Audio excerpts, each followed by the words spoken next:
Hello, my dear buddies. How are you doing? So, after finishing international taxation, which was 84, is done. So, 85th lecture, my dear buddies, and this would be coming back to those small areas that we had left off. We'll finish it off, okay? So, today we'll be doing something called as business trust. So, come to module number 1, business trust, investment trust, securitization trust. In that, of course, all mean the same anyway. So all these things, securitization, investment. The securitization trust was, if you remember, it was over. We have finished securitization trust before only. SPV, special purpose vehicle, and also the special purpose entities. The securitization we had done, but we had not done these two. Business trust and investment trust is what we will be doing. Right? So the securitization part we have already done, covered in the previous classes. So today session would be to cover these and some other areas like, political contribution and electoral trust and some easy stuff. Okay.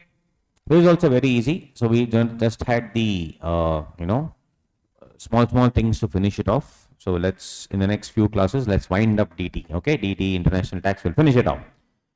Cool. So, guys,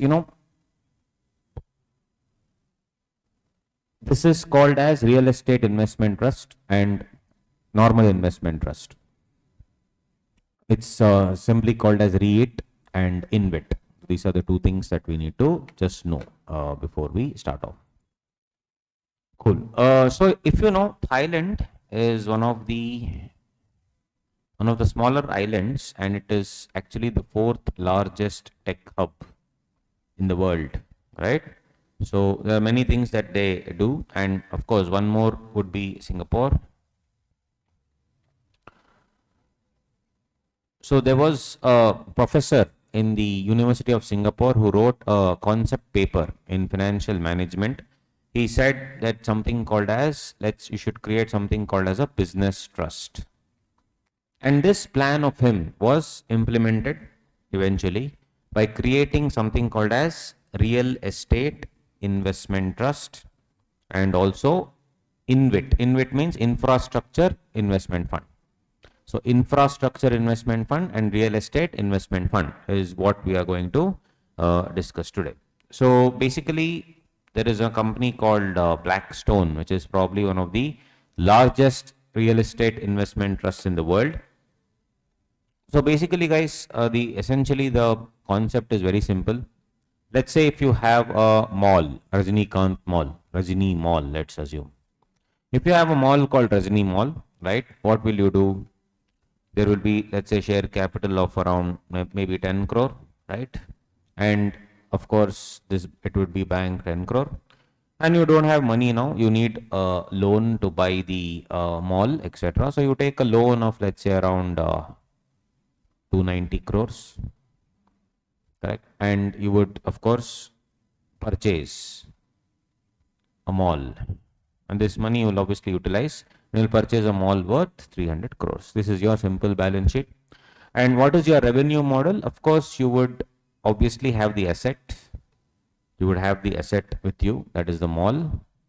Whereas, this you will start as a company and you will have the asset in the name of the company. Revenue model would be, you would be giving this on rent, and the rent received would be the actual revenue.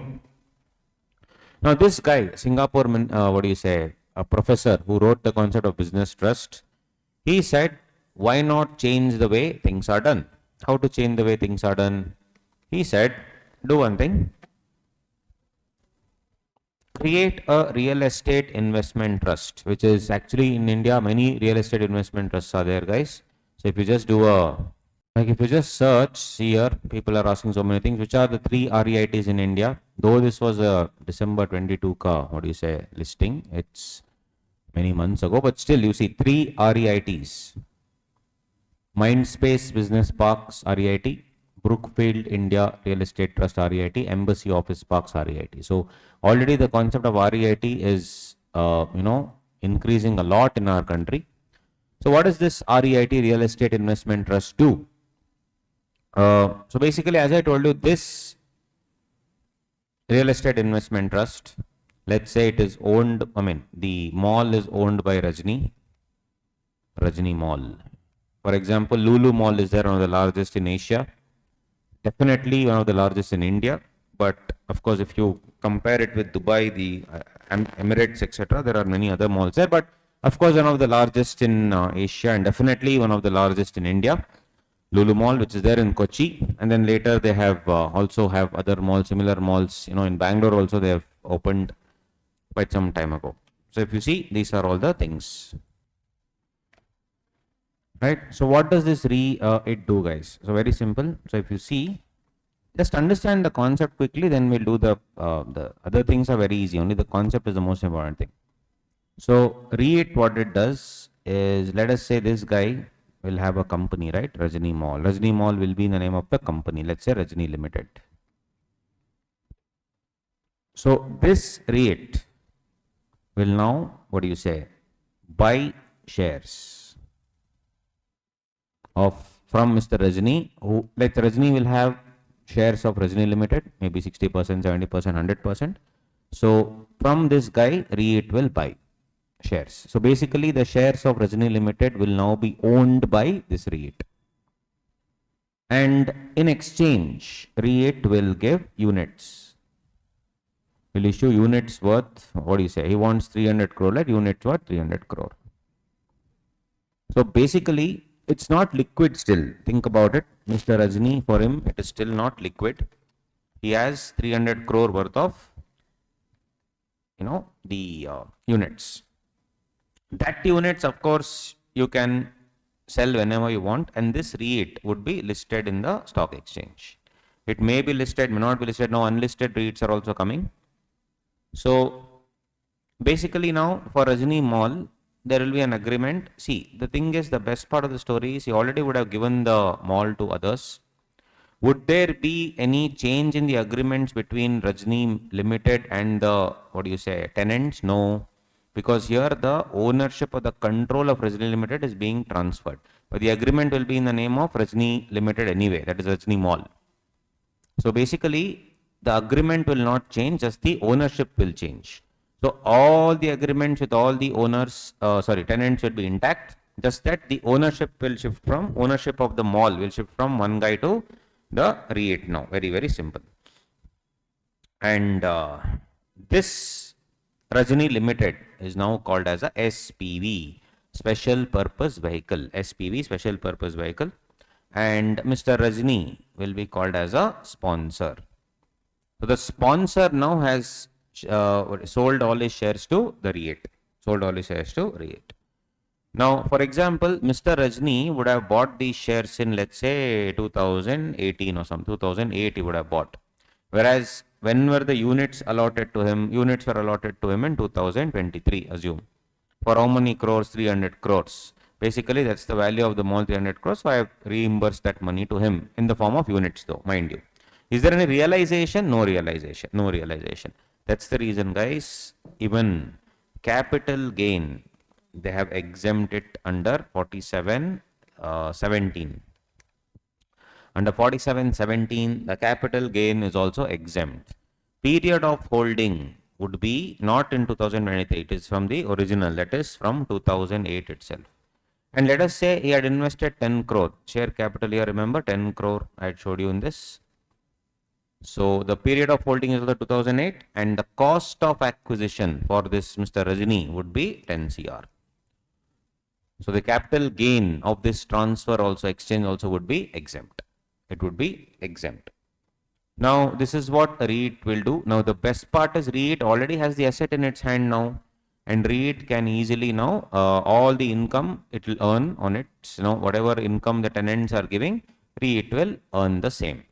And in the REIT, many people would have invested, guys. That's the best part. How does REIT get its funds? REIT is like a mutual fund house. So others would have invested in REIT. You and I can actually go and invest in REIT. I'll give 1,000, you'll give 1,000, 10,000, 20,000, 40,000, like that. All of us can invest in REIT. And the income that it earns from these, buying these malls, etc., the income, the rental income will be diverted to others. And as per SEBI regulations, REIT should divert 90% of its income. Imagine. So basically, it is pretty secure. 90% of the income it has to divert to whom? Divert to unit holders. It has to divert to unit holders. So REIT can also, instead of buying this, it can also buy property also directly. Rather than buying shares, it can buy the property also, and rental income will be there. Apart from that, the main income of REIT would be REIT would of course give this basically this bank loan, no, here bank loan, predominantly here bank loan, 290 is there. How it works actually, REIT will pay this, will actually give a loan at, let's say, 8% or 10%. SPV would have taken a loan from the bank, right? Would have taken a loan from the bank at some 12%, 13%, or 13, 14%, 13%. Now, basically, REIT will give a loan to SPV. SPV will repay this loan fully, and then will start paying interest at 10%. This is one more income for REIT, interest income. One more, interest income. So basically, guys, what are all the various incomes that it earns? One is direct rental income from all the tenants. Second is, now I control Rajni Limited, right? So it will also earn dividend from Rajni Limited. It will also earn interest on loan given to Rajni Limited. Plus all this income, whatever it gets, it can invest again. So you will also get what? Income on investments. Income on investments. So overall general rule of all these things, tell me. Rental income or the interest income. Interest income, guys, is this one is exempt for the real estate investment trust, right? Not taxable, no tax, but taxable for whom? Unit holders. Remember, I told you REIT will earn that money and it cannot keep fully. 90% it has to give back to its unit holders. So it is taxable for unit holders. Exempt for real estate investment trust, taxable for unit holders. What about the dividend? Will come to that. What about rental income? What about rental income? Rental income. All the rental income also same thing. Exempt for real estate investment trust, taxable for unit holders. Dividend. As far as dividend is concerned, what about dividend, guys? Dividend.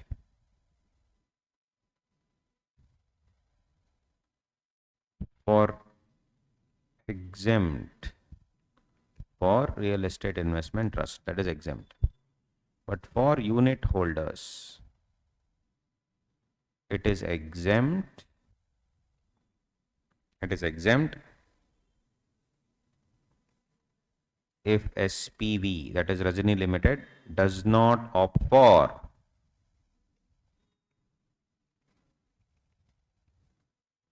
(115) BAA. So if Rajani Limited does not opt for lesser taxation, then it is also exempt. See, double exemption. Double exemption. Or else it is taxable if the SPV goes for 115 BAA. That's the other thing.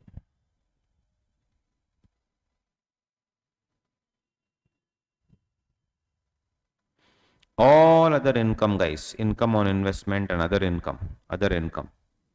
This is taxable for REIT at MMR, maximum marginal rate, except 111A plus 112 plus 112A. This is at the capital gain rates. This is at the capital gain rates. And of course, for unit holders, exempt. Unit holders exempt.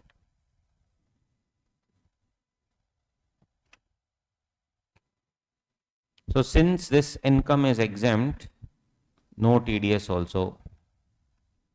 Under 194A, no TDS. TDS will not come. That's all, guys. Very simple. Very, very simple. This is the overall view. I hope you understood the concept. Very simple. In 15 minutes, you finished off the concept. So REIT is like a mutual fund where I'll collect money from everybody. And then I will start investing in, either I will buy the property also, or I'll buy the company, shares of the company that buys the property. And rental income is my main thing. Or I'll give loan to those companies so that they can clear off their loans and they can pay me interest. Whatever the case may be, it should be secure. 90% should be repatriated, or rather given back to, not repatriated, given back to whom? Given back to the unit holders. Given back to the unit holders. And the capital gains from transferring or purchasing the shares of that particular company, which has the mall, etc., that would be exempt under 47. So with this same concept, InvIT is what? Infrastructure investment funds. So these people invest in infrastructure facility, infrastructure companies. That's it. No change. With this basics, let's go into this and understand again quickly all the things. Very easy, guys. Extremely easy chapter. Don't worry. So guys, please come to N1, business trust. In order to increase investment in infrastructure and real estate, SEBI has notified real estate investment trust regulations and infrastructure investment trust regulations, providing a framework for registration and regulation of infrastructure investment trust and real estate investment trust. REIT is an investment vehicle, SPV, created for making investments in real estate properties. And InvIT is an investment vehicle for making investment in infrastructure projects. Investment can be made directly or through a SPV, special purpose vehicle. Working of REIT and investment and InvIT, same guys. Unit holders will be there. They will exchange, they will obviously invest in the business trust, for which issue of units will be there, which is listed on a recognized stock exchange. It is listed on BSE as well as NSE. Exchange of shares in return for units. As I told you, Mr. Rajni had 100% shares of Rajni Limited. So basically that he will take over. So if you see here, that is nothing but Rajni Limited SPV. An Indian company in which business trust holds controlling interest, it's an SPV. Any entity in which the business trust will hold controlling interest. How will they hold controlling interest? Through the unit holders only they will take, no? A unit holder was a sponsor, Rajni. He will give away the shares. In return, what will they invest? What will he get in return? Units. Income bearing assets held by the trust. The business trust 213A means a trust registered as an infrastructure investment trust or real estate investment trust. And earlier, no, there used to be their units had to be listed. One dialogue was there in 213A. Finance Act 2020 deleted that item. Till Finance Act 2020, only listed was covered. But later, because of the demands of the industry, they went and said, sir, why only that? Why not unlisted also? Please include unlisted also in the picture. So they removed it. Nirmala madam removed. Taxability. See, taxability of income in the hands of business trusts and investors, 115 UA. So if you see, when dividend income is received by business trust from the SPV, is distributed by the business trust to the unit holders. Taxability in the hands of business trust, exempt. Taxability in the hands of unit holders, taxable. Dividend, taxable, assuming they opt for 115 BA. However, business trust is liable to deduct tax on such income under section 115 LBA as follows: 10% in case of resident unit holders, 10% in case of non-resident or foreign company unit holders. When dividend income received by business trust from the SPV is distributed by the business. SPV has not exercised option under 115BA. Here it has exercised option under 115BA, not exercised option. Both are exempt. Same this chart, guys. No change. I explained the concept with this chart. Chapter over. Actually, chapter over, not kidding. Right. Next, same dividend income. Unit holders, business trust, dividend, and from this business trust, whatever they get, no. Basically, SPV has not opted for 115BA, they opted for 115BA. Has opted for 115BA, dividend exempt under for this business trust, whereas dividend here is taxable under section 115A. For the business trust, both the dividends are exempt. Same thing we saw here. For REIT, it is definitely exempt. For unit holders, depends. So if the SPV has not opted for 115BA, dividend is exempt. Opted for 115BA, this one. And since it is taxable under 115 UA3, for resident 10%, non-resident, TDS has to be deducted under 194 LBA. You can go to the TDS chapter and check that 194 LBA. There we would have seen that it is discussed in business trust. One dialogue will be there in that. Interest income. Same, and interest income received by business trust from the SPV is distributed by the business unit holders. Taxability in the hands of the business trust, exempt. In the hands of the unit holders, taxable.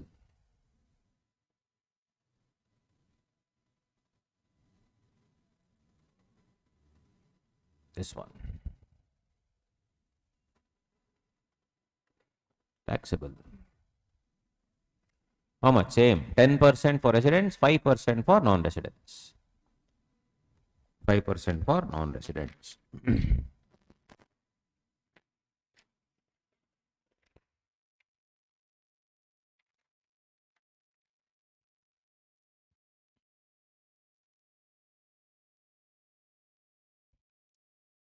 Rental income from letting out of real estate owned by business trust. Guys, this is only REET. Here you see, this one is for both, it's a business trust, which means here it is REIT and InvIT both. Interest income, REIT, InvIT both. Here, rental income only being REIT, important to know. You can write down here rental income of InvIT, Infrastructure Investment Trust, is not exempt. It is not exempt. It is not exempt.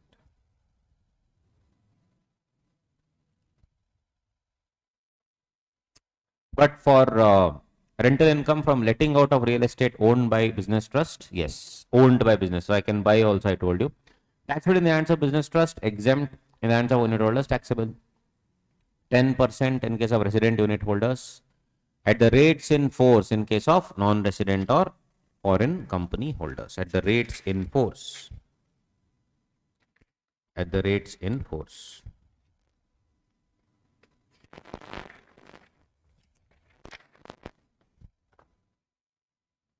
So here, rental income exempt for the business trust, for unit holders, taxable under 115 UA3.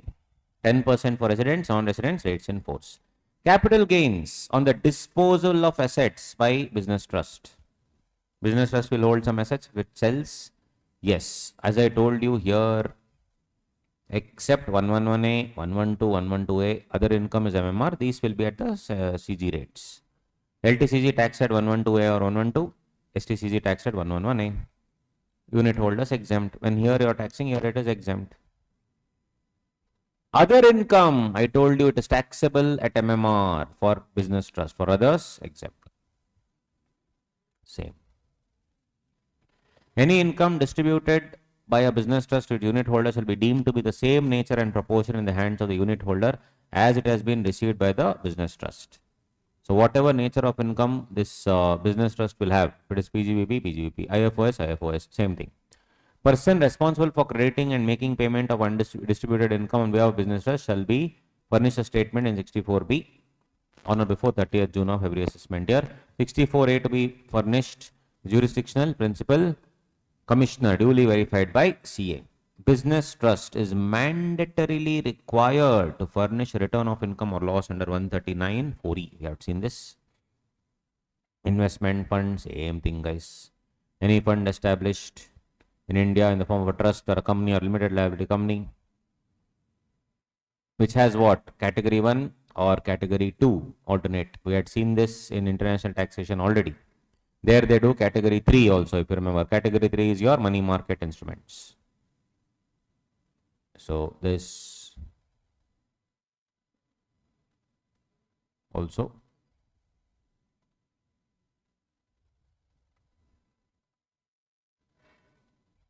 is the same. But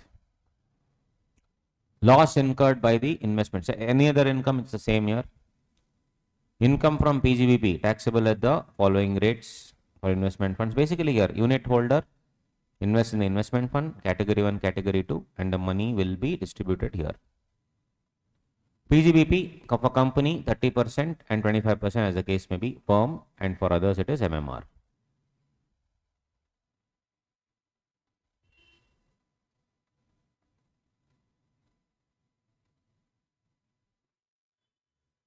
This we'll see in set off.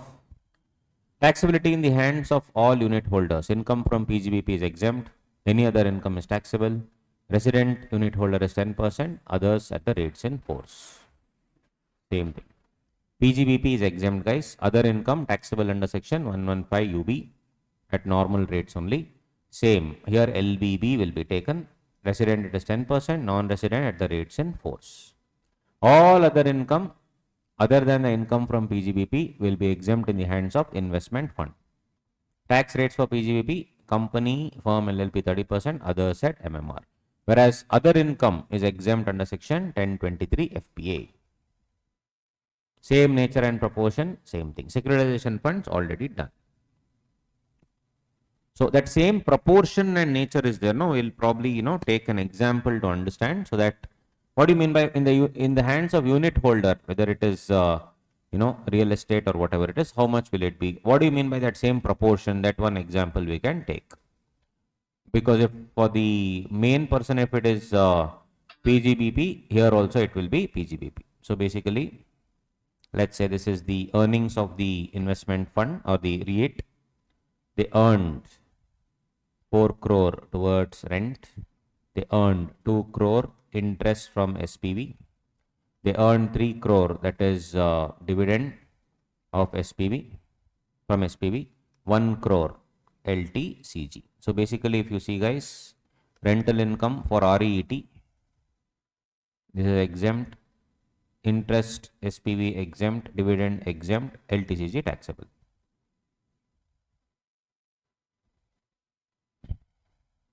But for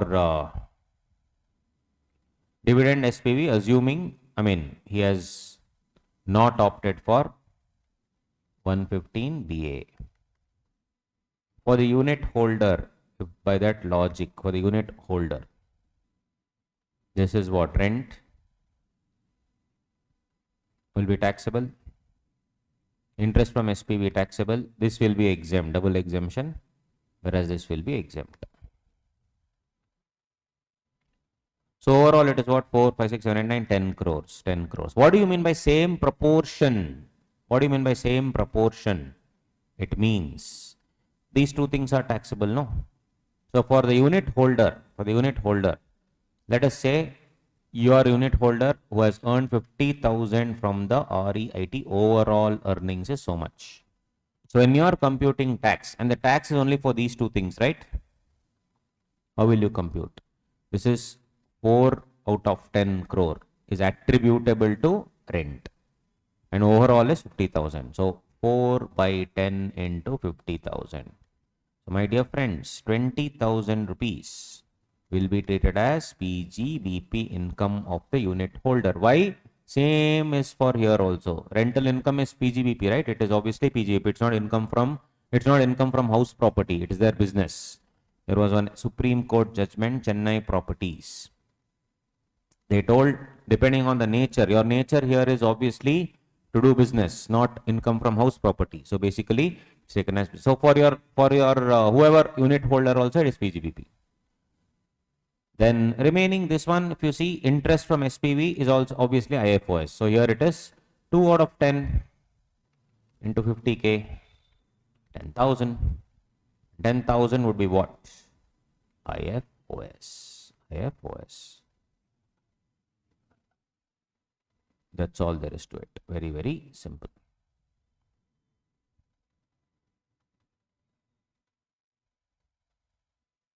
At the rates enforcement, you have to go to section 195. So the TDS rates would be what, guys? Interest from SPV portion for residents 10%, non-residents 5%. Rental from properties owned by REAT 10% as per section 195. Then dividend from SPV. If SPV has opted exercise 115BA, then 10%, resident, non-resident. Dividend from SPV, what do you say? 115BA has not been exercised. So both cases it is exempt. Very, very simple.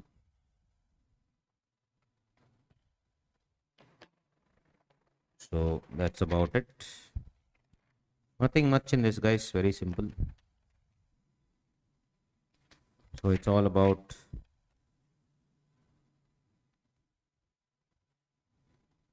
even your InvIT, it would be the similar provisions. Infrastructure investment trust. Investment funds are different. Investment funds we had seen in international taxation. So this part is slightly different. Securitization funds also we had seen before. Investment funds are slightly different. So they'll invest in venture capital fund, infrastructure fund, equity fund, debt fund. Category 3 is money market fund. So that is all there is to it.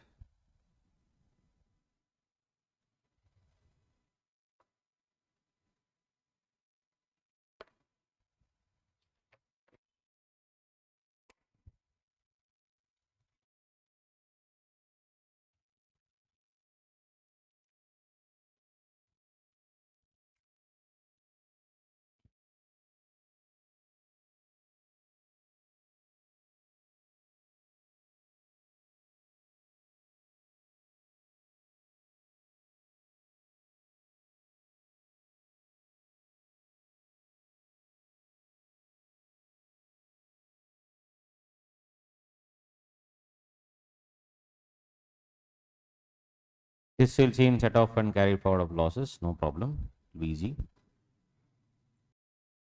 Next is, guys, taxation of the scam fellows. What is taxation of scam fellows? Electoral trust.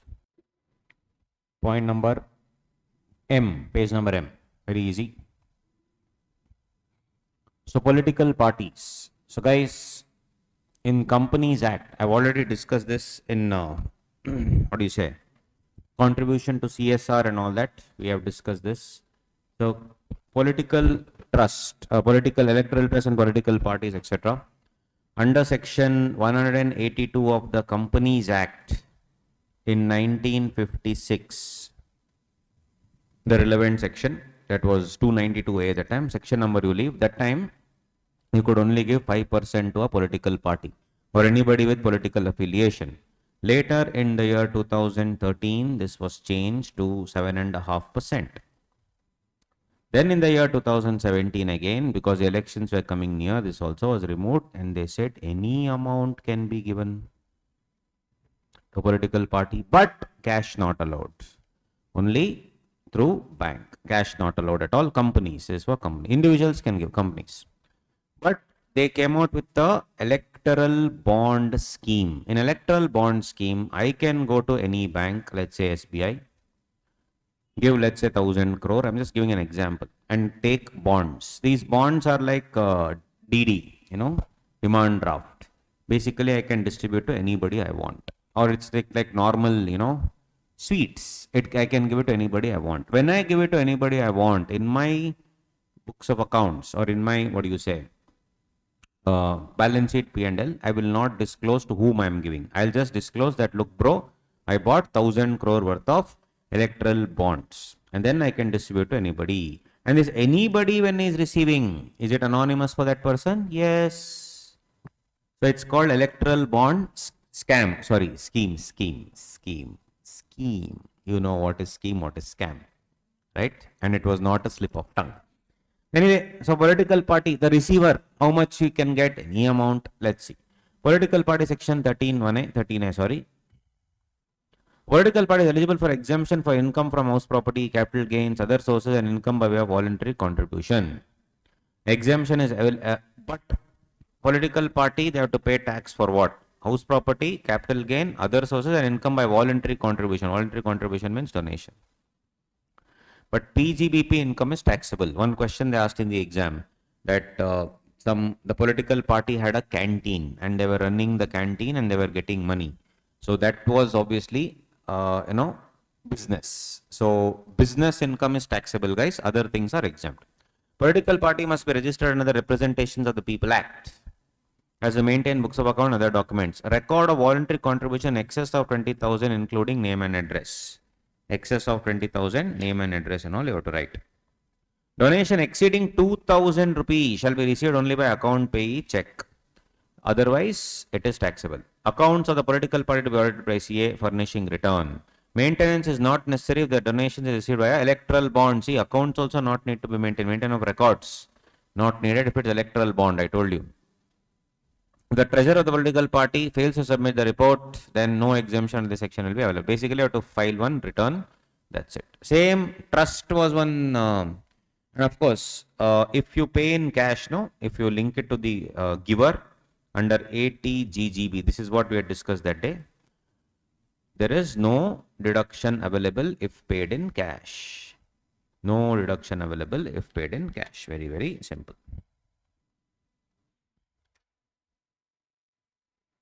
So 20,000 record of voluntary contribution you have to make. Anything other than, basically I have to record, I have to maintain. Otherwise, it will not be exempt. For example, if there was one question, I think in some 2010 or something, if the question was, I have collected 21,000 each from 100 people, overall 21 lakh. Is that 21 lakh fully taxable? Yes. Why? Because records have not been maintained. They said anonymous donation. No, anonymous donation, if it is anything excess of 20, I should take their name and address. But instead of that, what you will do electoral bond scheme, or instead of that, what I will do, take 1,000 rupees, guys. Only exceeding 200, no, 2,000, no. 1,000 rupees you take. 1,001. In an envelope you give 1,000 and I will tell 1 crore people gave me a donation. Who cares? It's all scam, guys. It's on Chumma waste section, but it's there, we have to do. Electoral trust is no longer there now, because here you have to disclose everything. Practically, it's not there because electoral bond scheme has already come. But electoral trust is what, let's say Adani could have opened a trust, and from that trust you could give to BJP, Congress and all those things. Now, who will maintain a trust, guys, and who will clearly show the political affiliation to a political party? Not possible. Media will kill them, opposition will kill them, so it's one waste section. The electoral trusts are trusts considered for funding political parties in an organized manner. Section 222A defines electoral trust to mean a trust approved by the board. The trust shall distribute minimum 95% of the total donations received along with the surplus brought. Basically, along with the surplus brought forward from earlier years, along with the surplus brought forward. So basically, here you see, electoral trust received voluntary contribution of 1 crore. It distributed 97 lakhs. Has it distributed more than 95%? Yes. Since more than 95 is distributed, total contribution shall be exempt. Suppose in the next year, it receives 2 crore. It should distribute how much, guys? 2 crore plus 3 lakh surplus. That is important point. That is 192.85 lakhs at least to be eligible for exemption. This 3 lakhs is also important. That is the meaning of this dialogue here, along with the surplus. Political party receiving donation should be registered under Representative People Act. Same thing. If it fails to do so, income will be subject to tax. Full income will be subject to tax. Same GGB, same thing. Electoral trust must not receive donation from foreign entity, other electoral trust, foreign source as per FCRA, Foreign Contribution Regulation Act. This was one of the main reasons why Indira Gandhi brought about this FCRA. FCRA was actually 1976 law. There is one law called FCRA 1976. There Indira Gandhi brought about because it was alleged that the CIA of USA was funding that time Jan Sangh and also the RSS. It was alleged. Whereas the Soviets were funding Indira Gandhi. Indira Gandhi was codenamed Vano. Right? So if you're interested, you can check my FCRA introductory video on YouTube to understand what I'm trying to tell. But for examination and for income tax purposes, not needed. Leave it. Got it, guys? Simple. Now, basically, if your dad gives your mom some pocket money, it's called pin money. Basically, dad, rather than giving it to his, keeping in the almirah, or mom is working, giving in the almirah, she gives it to you, right? You save some 1,000 rupees, 2,000 rupees every month, and in the year end, you'll get some 50,000 rupees saving. Is that income? No. Principle of mutuality, my dear friends. If you cannot earn money from yourself, is the concept. So that's called principle of mutuality, mutual concerns. There is no section on this mutuality, etc. It's a mutual association where all the contributors will come together and contribute, and ultimately it is for the benefit of everybody. All these clubs, associations will run on this concept of mutuality. Why I am doing this is the last part. If you see page number B58 in PGBP, that is P58, there was one section which you have already done, but still again revision. Trade, professional and similar associations under 44A. This will be your resident welfare association, social clubs, sports associations, sports clubs, bar association. Bar association means the group of lawyers, those people. You would have heard, CII, Bombay Chartered Accountants Association, PhD chambers, FICCI, all these you would have heard. All these are associations. We have Karnataka State Chartered Accountants Association. All these are concerns. 44A. All contributors to a common fund are entitled to participate in the surplus, and all participants in the surplus are contributors in the case of a mutual concern. Club collects subscription fee from all the members and in return provides facilities and privileges to them. Any surplus shall not be taxable as it works in a mutuality principle.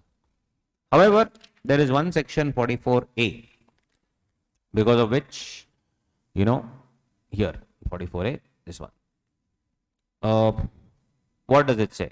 Any income from specific services. Under section 28, we have seen some specific services to members. For example, the member uses the convention hall of the club. It's a specific service. Now, that amount will be taxable for the club. Other income like interest, etc. shall be taxable under income from other sources. So, if it goes and invests in excess money, it goes and invests in a bank, FD interest will be taxable. Surplus from subscriptions, that is mutuality source, shall be exempt. Now, what was the problem? Like for example, the club earned money, that is collection of 100 lakhs, and the expenses was 90 lakhs. Overall 10 lakhs. Is this exempt from tax? Yes, principle of mutuality. On the other hand, income, what they earned was 100, but the expense of that year was 125. That extra 15 or 25 in this example, sorry, will it be allowed to set off is the question. The answer is yes. If you see, subscription fee falls short of expenditure, 25. Deficit is allowed as a deduction subject to a maximum of 50% of total income before such deduction. If there is any absence of income, such deduction is allowed from income from other heads. That is the extra part. Example, guys, example. If my general receipts of a club is, let's say, 23,50,000, and general expenses is, let's say, 27 lakh. Overall, how much? 3,50,000. Will this be allowed to set off is the question. Right? The answer, for example, we have, let's say, PGBP income of 4 lakhs. Brought forward loss of previous year, 1 lakh. Depreciation, brought forward unabsorbed depreciation is 60K. And income from other sources is 4 lakh. So guys, first I have to set off the internal heads. No, these two I have to set off against this. 4 lakh minus 1 lakh minus 60,000 is 2 lakh 40,000. Now you see, IFOS 4 lakh plus 2 lakh 40, 6 lakh 40,000 overall. You see here, how much is allowed? Maximum of 50% of total income is allowed. What is the total income? 6 lakh 40. 50%, 3 lakh 20. So guys, 3 lakh 50 is there, 3 lakh 20. Can I use to set it off? Yes, that is what it means, 50%. If it cannot be set off against business, it can be set off against other heads of income. See? Very simple. And here,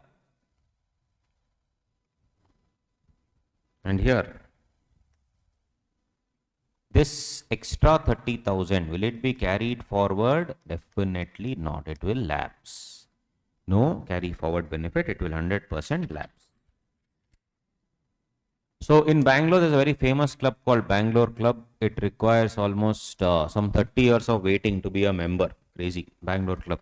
So here what happened? One of the banks, let's for example name it Canara Bank.